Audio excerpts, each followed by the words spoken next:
अमरूद नज़ला या क़ुव्वत हाज़मा, मुँह के छालों और कोलेस्ट्रॉल कम करने के लिए इंतहाई मुफीद फल है। कड़ी पत्ते का रस शहद में मिलाकर पीने से मतली की कैफियत दूर होती है। कड़ी पत्तों को बारीक चॉप की हुई अदरक में मिलाएं और इसे सुबह खा लें। इससे पेट के अमराज से निजात में मदद मिलती है।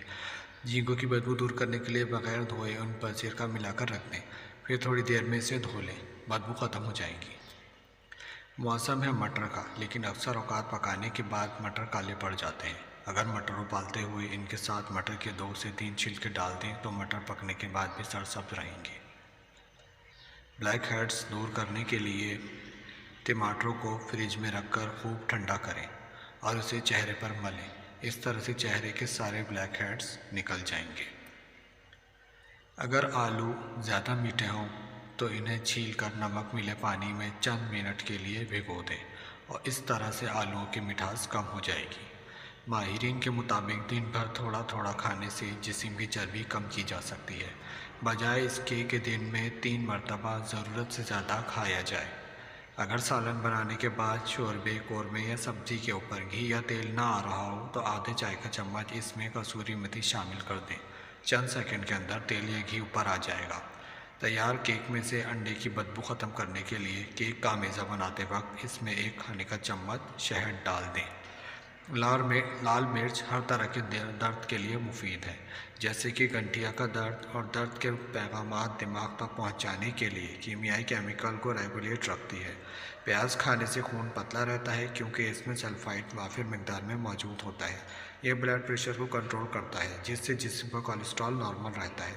बच्चों के पेट में होने वाले कीड़े ख़त्म करने के लिए इन्हें रोज़ाना सुबह निहार मुँह 1 खजूर खिलाएं, इससे पेट के कीड़े ख़त्म हो जाते हैं। केक पर अच्छी तह लाने के लिए केक को बेक करने से पहले इस पर 1 चाय का चम्मच पिसी हुई चीनी छिड़क दें, तो केक के ऊपर बहुत खूबसूरत और अच्छी सी तह आ जाएगी। भिंडी एक तहकीक के मुताबिक भिंडी खाने से जहनी दबाव का खात्मा होता है। भिंडी में रेशे के बड़े शरीर पाए जाते हैं जो खून में शुगर की मिकदार में इजाफा नहीं होने देती, इसलिए ज़ियादतीस के मरीज़ों के लिए मुफीद है।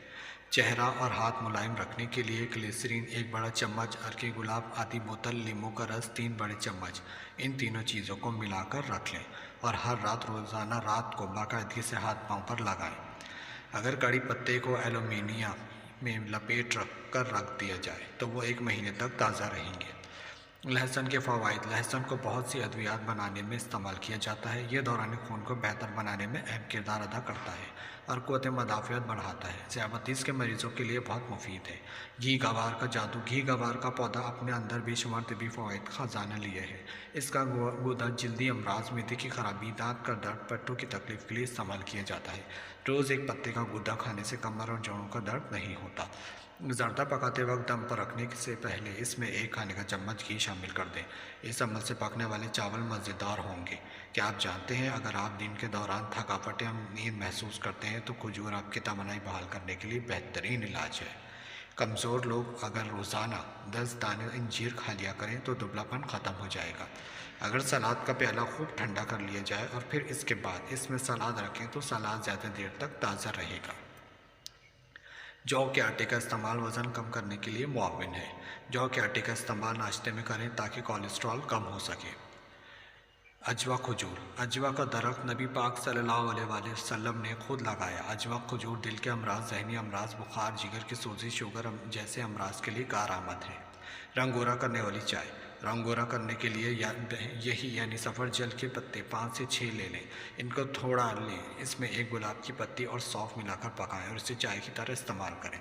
बंद गोभी खाएं, पट्टों को मजबूत बनाता है, आँखों की मजबूती बनाता है। इसके खून से खून की खराबी अमराज दूर हो जाते हैं। मूंगफली। डॉक्टर के मुताबिक मूंगफली इस्तेमाल करने से इंसुलिन की सतह बरकरार रखता है, खून के लिए नए सेल्स बनाने में अहम किरदार अदा करता है।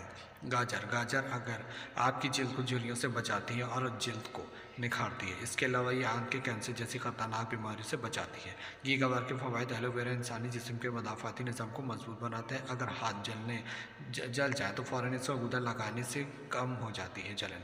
यह मुंह के अल्सर के लिए मुफीद है। बादाम खाएं। बादाम एक खुश्क वाली जल्द है। ये कब्ज़, कुशा और हाफजे को तेज़ करता है। सुबह निहार मुँह इसका छिलका उतार कर खाएँ तो दिमाग में तेज़ में बहुत इजाफा होता है। इसका हलवा नज़र, ज़ुकाम और सर दर्द के लिए मुफीद है। जिससे मैं ख़वातीन और मादनियात की ज़रूरत को पूरा करने का सबसे अव्वलिन ज़रिया अंडे हैं। इन्हें उबाल कर खाएं या तलकर, ये जिस्म की मादनियात और ख़यातीन की कमी को पूरा करता है। अनार ताज़ा खून बनाने की फैक्ट्री मेदे को ताकत देता है और गजा को ज़्यादा हज़म देने होने में मदद देता है। मेरी माँ बहुत खूबसूरत थी। अबू रक्शा ड्राइवर थे। गुर्बत और अपनी ख्वाहिशात के लिए एक दिन अम्मी अली नामी शख्स के साथ चक्कर चलाकर हमें छोड़कर चली गई। अब मेरी अम्मी का नाम शीला था। नशीली आंखें और लंबे लंबे बाल थे। कहते हैं अल्लाह ताला अपने हर बंदे की आजमाइश लेता है और इससे कुछ बंदे इसकी आजमाइश को पर पूरा उतर जाते हैं और कुछ कमज़ोर पड़ जाते हैं। मेरी ज़िंदगी में भी एक ऐसा वाक़या हुआ जिसकी वजह से मेरे और मेरे भाई की पूरी ज़िंदगी बदल गई। मेरे भाई का नाम इकबाल और मेरा नाम सना है। मेरे अब्बू का पेशा रक्शा चलाना था। अब्बू की आमदनी इतनी ना थी कि वो अम्मी की ख्वाहिशात पूरी कर सकें। रोज़ घर में नोक झोंक होती थी। अम्मी पूरा पूरा दिन घर से बाहर रहती थी। जब रात को घर पहुंची तो किसी से बात ना करती और सो जाती, जैसे इनका अपने शौहर और औलाद से कोई ताल्लुक़ ना हो। अम्मी अली नाम के आदमी से मिली जो बहुत अमीर थे। अम्मी और इसका आदमी की नज़दीकियाँ बहुत बढ़ने लग गई और अम्मी ने इस आदमी से शादी करने के लिए अब्बू से तलाक का मुतालबा किया। अब्बू ने अम्मी को बहुत समझाने की कोशिश की कि तुम्हारी 2 साल की बेटी है और 4 साल का बेटा है। मेरा नहीं, कम अज़ कम इन बच्चों के बारे में ही सोच लो। मगर अम्मी किस हाल कुछ भी समझने को तैयार ना थी। इन्हें सिर्फ अपनी ख्वाहिशात की परवाह थी और इसी वजह से मेरे वालिदैन की तलाक हो गई। जिस वक्त मुझे और मेरे भाई को इनकी सबसे ज़्यादा ज़रूरत थी, वो हमें दुनिया के इस अंधेरे में तन्हा छोड़कर चली गई थी। अब्बू और अल्लाह ताला के सिवा कोई दूसरा सहारा ना था। जब किसी माँ को अपनी औलाद को प्यार करता देखते तो इस माँ की ममता को देखकर मेरा दिल रो पड़ता और वो घंटों अकेले बैठकर रोया करती थी। सर्दियों में जब तमाम बच्चे अपनी माँ की गर्म आगोशी के साए में सो रहे होते तो मैं रात की तेज़ हवाओं के साथ झोंकों से डर जाती हूँ। तब मैं एक दीवार के साथ घंटों अपने सर ज़मीन के आगोश में रखकर सोती और दुआ करती थी, अल्लाह ताला इस रात की स्याही जल्द ख़त्म कर दे। तकलीफ़ जब ज़्यादा होती तब अपने उससे ज़्यादा गैर लोगों हमें तरस खाकर ये कहते, ये लो खाना खा लो, हमारे घर आओ खाना खा लो। कुछ लोग तरस खाकर अपने बच्चों के पहने हुए कपड़े मुझे और मेरे भाई को दे देते थे। इन्हें बड़ी खुशी और खुश पहनकर अपने वक्त को गुजारते थे। लोग कहते हैं कि मेरी आंखों में बहुत दर्द है और दर्द के सिवा साए में मैंने जीना सीख लिया था। मुझे अपनी माँ से नफरत हो चुकी थी। इसने कभी ये जानने की कोशिश ना की थी कि इसकी औलाद किस हाल में है।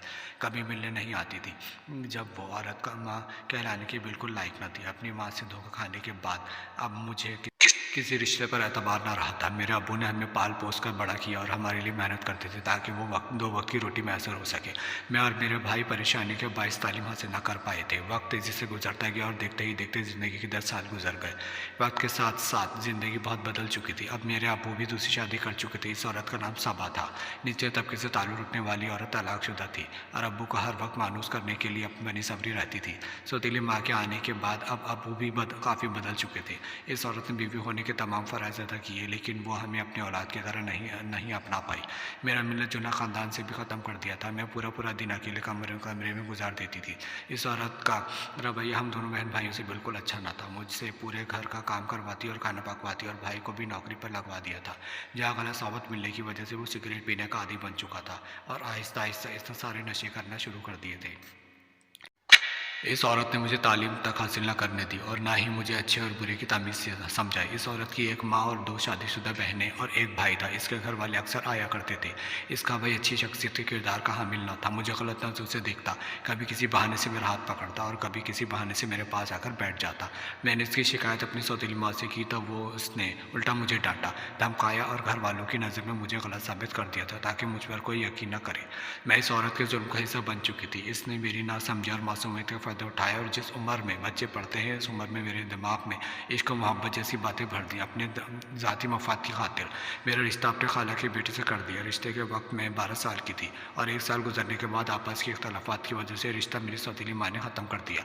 सौतीली माँ मुझसे किसी न किसी तरीके से जान छुड़ाना चाहती थी। मेरा रिश्ता रोहान नामी 26 साल लड़के से कर दिया।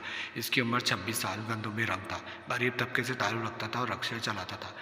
रिश्ते के बाद वक्त तेज़ी से गुजरता गया। अब मेरी उम्र 15 साल हो चुकी थी। शादी की तैयारियां हो रही थी। एक दिन मैं और मेरा भाई शादी का सामान लेने बाजार गए।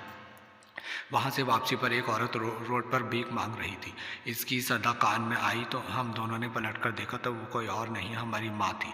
वो हमें पहचान न सके, लेकिन हमने इन्हें अपने बता दिया कि हम इन्हीं की औलाद हैं। जब हमने पूछा कि आपकी हालत किसने की तो उन्होंने बताया कि जिस आदमी के लिए मैंने अपने नन्मो रिश्ते ठुकरा दिया, आज इसी आदमी ने मुझे छोड़ दिया। क्योंकि अल्लाह ताला ने मुझे औलाद जैसी नेमत से महरूम कर दिया था, मैं इसको औलाद ना दे सकी। अम्मी ने हम दोनों से बहुत माफ़ी मांगी और हम इन्हें माफ़ी करके घर आ गए। वो भी मेरी शादी में शरीक हुए। अल्लाह ताला ने मेरे मेरे सब्र के सिलसिले में बहुत अच्छे शौहर से नवाजा। वह मेरा बहुत ख्याल रखते। शादी के बाद मुझे अपनी सौतेली माँ के जुल्म से भी आज़ादी मिल चुकी थी। मेरे कहने पर मेरे शौहर ने मेरी माँ को भी अपने घर में जगह दे दी। मैंने इन्हें कभी भी इस बात का एहसास तक ना होने दिया कि वह हमें माँ का प्यार न दे सकी और इनकी बहुत कीमत थी। मैं अल्लाह ताला का बहुत शुक्र अदा करती हूँ कि मुझे अपनी इस नई ज़िंदगी में सुकून, मोहब्बत और वो सब कुछ हासिल है जिसकी मुझे बहुत चाहत थी। Please do like and subscribe my channel.